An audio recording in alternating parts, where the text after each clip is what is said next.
அருமையான ஒரு வார்த்தை. இயேசு கிறிஸ்து பூமிக்கு வந்த பிறகு நாம் அதிகமாய் ஆசீர்வதிக்கப்பட்டிருக்கிறோம். அவருடைய சிலுவை பாடுகள், அவருடைய மரணம், அவருடைய உயிர்ப்பு எங்கள் வாழ்வை பூரணமாய் மாற்றுகிறது. 35வது அதிகாரத்தை நீங்கள் வாசிக்கும் பொழுதே உங்களுக்குள் மகிழ்ச்சி உண்டாக வேண்டும், சந்தோஷம் உண்டாக வேண்டும். பாருங்கள், அந்த முழு அதிகாரமும் சிலுவைக்கு பிறகு நமக்கு உண்டாகிற ஆசீர்வாதங்கள் எழுதப்படுகிறது. கிறிஸ்துவின் காலத்தில் வாழ்கிறோம், கிருபையின் காலத்தில் வாழ்கிறோம், மகிமையின் காலத்தில் வாழ்கிறோம். இயேசு கிறிஸ்து பூமிக்கு வந்ததே எங்களை மீட்டு ஆசீர்வதித்து நடத்த.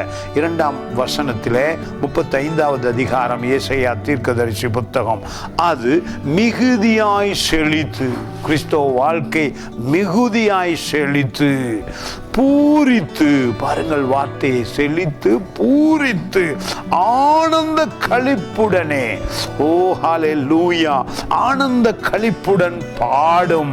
நீங்கள் பாடலாம், துதிக்கலாம், ஆராதிக்கலாம்.